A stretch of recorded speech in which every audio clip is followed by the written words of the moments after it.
C'est un voyage qui intervient dans un contexte très particulier. D'abord sur le plan spirituel, sur le plan de la foi pour les fidèles. C'est une visite qui confirme, qui rassure les fidèles dans leur foi, dans leur église. Et le sentiment général, c'est la fierté d'être catholique. Et là, je l'ai senti partout où le pape est passé. La joie, la fierté d'être catholique. Mais j'ajouterais aussi d'être catholique africain. Parce que le pape a choisi de commencer sa première visite apostolique en absolu. Parce que ce qu'il a fait en Turquie, au Liban, nous considérons que c'était le prolongement du programme du Jubilé. Mais son premier voyage, c'est l'Afrique. Mais pourquoi l'Afrique?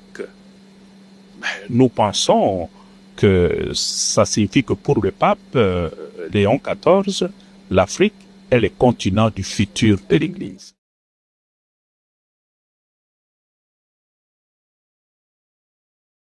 C'est d'abord sur le plan spirituel, mais aussi sur le plan socio-politique.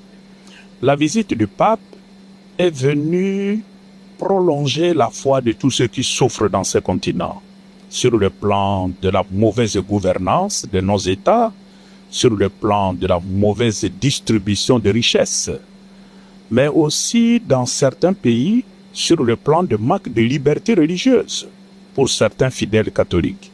Et le choix de ces 4 pays est très intelligent. Je crois que le pape a très bien étudié l'Algérie, avec des fidèles catholiques et qui n'ont pas toujours la liberté de pratiquer leur foi et même pas de proposer à d'autres la valeur de leur foi. Il a visité le Cameroun avec cette particularité. Le Cameroun a besoin de promouvoir ce qu'on appelle le vivre ensemble, harmonieux, en paix, au lieu de continuer à se regarder comme des chiens de faïence. Et le message porté au Cameroun était vraiment à la hauteur de l'enjeu. Il a visité l'Angola, qui n'est pas un pays pauvre. Quand on voit le volume de richesse de ce pays, mais il y a un écart, il y a une diversité, il y a beaucoup de pauvres en Angola. Et le message qu'il a porté en Angola, exactement comme ici en Guinée équatoriale, qui est aussi un pays très riche, c'est la juste distribution, répartition de cette grosse richesse pour que tout le monde puisse en profiter. Et là, je suis très fier de cette visite du pape Léon XIV.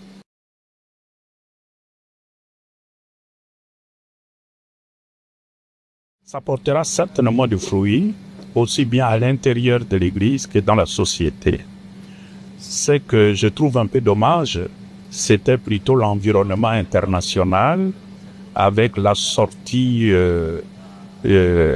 incompréhensible du président américain Trump, de telle sorte que le beau discours que le pape a donné en Afrique, il y a des hommes, des femmes de mauvaise volonté qui pensent que le pape répond au discours de Trump. Mais au-delà de cette bizarrerie de Trump, nous pensons que le message apporté partout en Afrique portera de fruits, de bons fruits.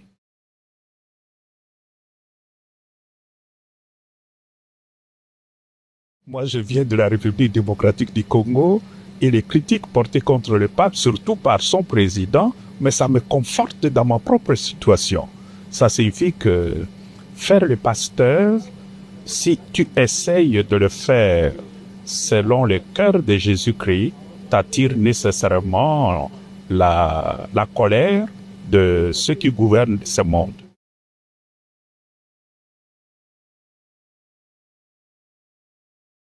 Au cœur de notre foi catholique, ce n'est pas d'abord les activités sociales, la promotion humaine, le développement, etc.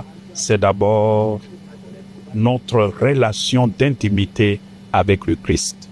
Et nous célébrons cette relation d'intimité avec le Christ dans l'Eucharistie qui est le sacrement des sacrements.